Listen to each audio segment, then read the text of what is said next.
की मोठी प्रचंड प्रमाणामध्ये माता भगिनी आणि सर्वच बंधू भाऊ भगिनी इथे आल्या होत्या आणि पहिल्यांदा मी एवढ्या 20 वर्ष इथे आहे, पहिल्यांदा एवढी मोठी सभा इथे झालेली आहे आणि निश्चितपणे हे चित्र असं आहे की 2025ची ही पहिल्यांदा होणारी नगर परिषदेची निवडणूक ही भाजप सेना जिंकणार म्हणजे जिंकणार आणि भगवा इथे फडकणार म्हणजे फडकणार। माझं भाषण आपण ऐकलं असेल की विरोधी पक्षातले घड्याळवाले जे मतं मागतायत तर प्रत्येक ठिकाणी त्यांनी विरोधात काम केलं आहे। नगर परिषद विरोध करण्याला त्यांचा विरोध होता, टॅक्स कमी करण्याला त्यांचा विरोध होता, नगर परिषद केल्यानंतर पुन्हा कोर्टात हायकोर्टात जाणारे सगळे राष्ट्रवादीचे होते, विरोध करणारे मोठे नेते की राष्ट्रवादीचे होते।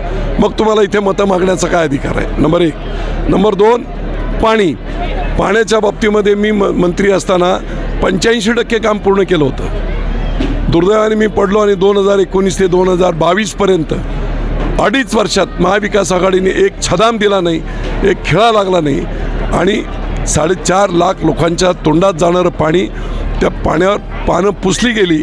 अर्थमंत्री तेच होते, हे घड्याळवाले, त्यांनी उत्तर द्यावं तुम्हाला मतदान मागण्याचा काय अधिकार आहे? नंबर 3, 2007 साली घड्याळांच्या नेत्याने एकदा सांगितलं होतं की आम्ही माझा उमेदवार निवडून द्या, मी तुम्हाला पाणी देतो। 2017 सालापर्यंत काही करू शकले नाहीत। सत्तेत गल्लीपासून दिल्लीपर्यंत सत्ता असताना त्यांनी आश्वासन पाळलं नाही, लोकांची कदर केली नाही। तुम्हाला मतदान इथे मागण्याचा काय अधिकार आहे? इथले सगळे पाणी चोर, लोकांना लुटणारे टँकर माफिया कोण आहेत? सगळे घड्याळवाले। ग्रामपंचायतमध्ये लुटारू कोण होते? लाल चिठ्ठीवाले, सगळे घड्याळवाले समोर आहेत। इथे व्याजाचे धंदे करणारे कोण आहेत? घड्याळवाले आहेत। इथे दहशत करणारे कोण आहेत? घड्याळवाले आहेत। आणि म्हणून ही घड्याळाची सगळी पिलावळ एकत्रितपणे साफ करण्याची एक सुवर्ण संधी, ऐतिहासिक संधी ही जनतेला आलेली आहे। शेवटी लोकशाहीमध्ये जनता ही राजा आहे, मतदार राजा। आणि म्हणून मी आज आव्हान केलं की त्यांना मतदान मागण्याचा अधिकार नाही आणि शिवसेनेला भाजपला मतदान मागण्याचा अधिकार का आहे हे विस्तृतपणे लोकांना सांगितलं। लोक निर्णय घेतील आणि खूप चांगल्या प्रकारे यशस्वीपणे भाजप सेनेचे लोक निवडून येतील।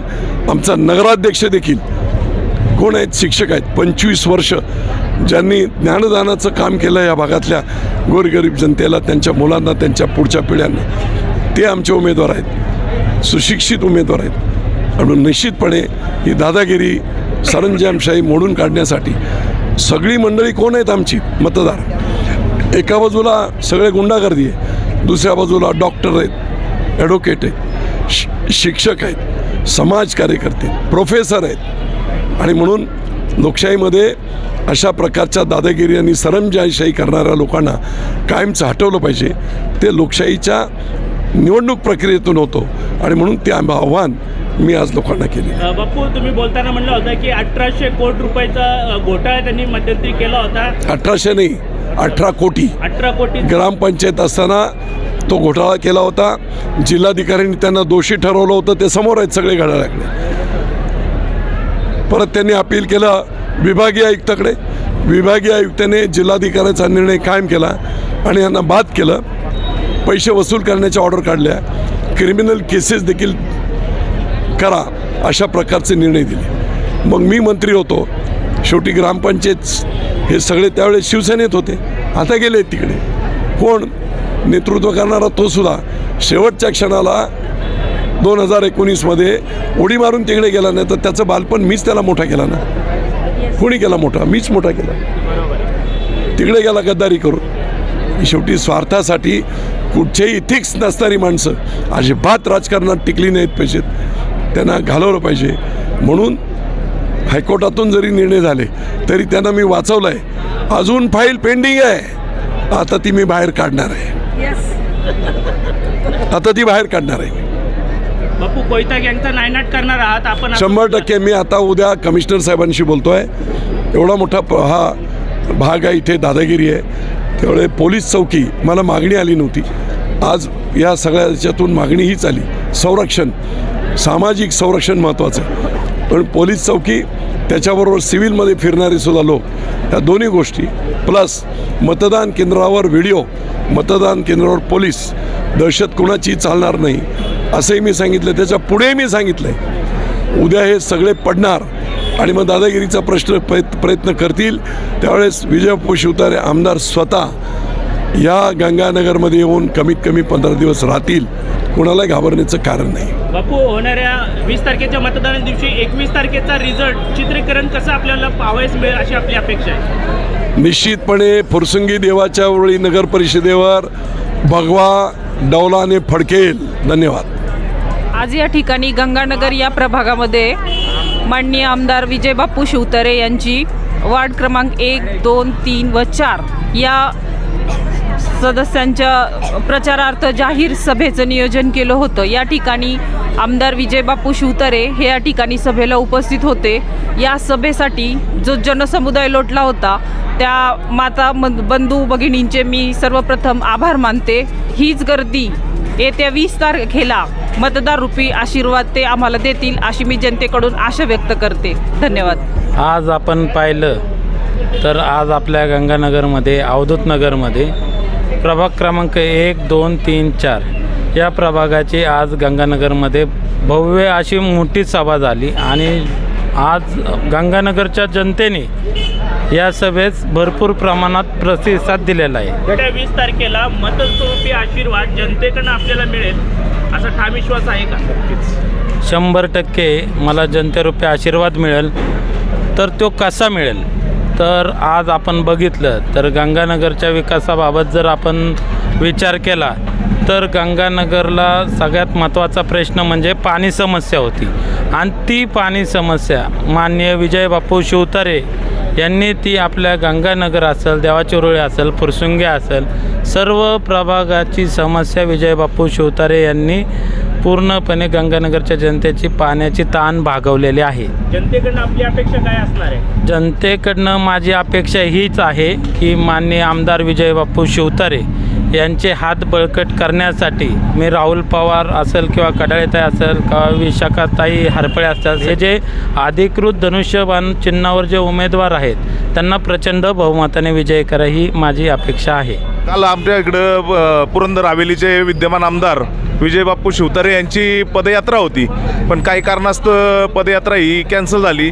त्यानिमित्त मग मी काल बापूंना विनंती केली की बाबा आपल्या विभागातले भागातले उमेदवार आहेत त्यांच्यासाठी तुम्ही एक कोपरा सभा घ्यावी. मग बापूंनी लगेच आजचं नियोजन आयोजित करून कोपरा सभेला उपस्थित राहिले होते. बापू आज मोठी जनसमुदाय या ठिकाणी सभेला उपस्थित होती, कारण बापू पहिल्यांदाच इलेक्शन झाल्यानंतर, पुरंदर हवेलीचं इलेक्शन झाल्यानंतर पहिल्यांदाच आपल्या भागात उपस्थित राहिले होते.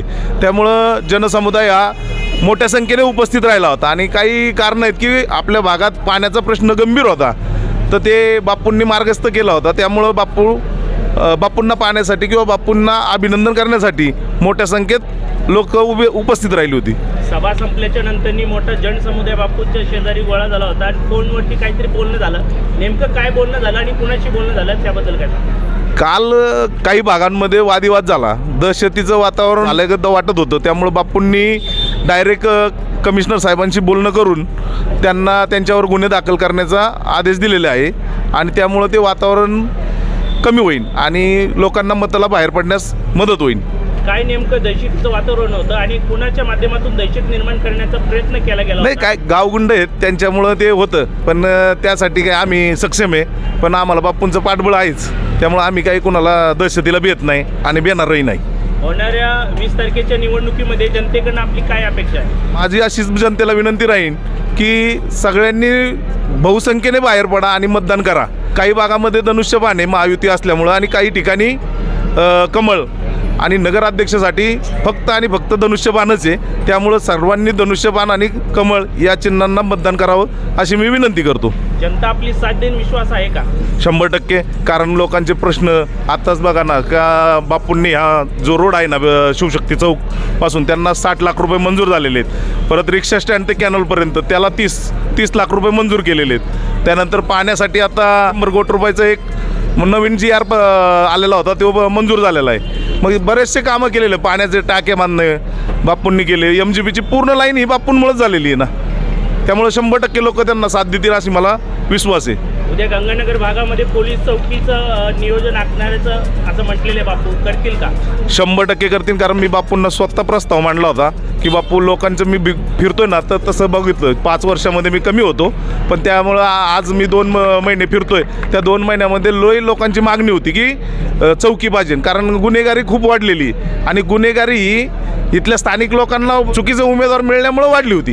ती आता कुठंतरी कमी होण्यासाठी चौकीचा आणि लोकांनी योग्य निर्णय घेऊन योग्य उमेदवार द्यावे अशी लोकांना मी विनंती करतो. 100% चौकी उपस्थित होईल याची ग्वाही देतो मी.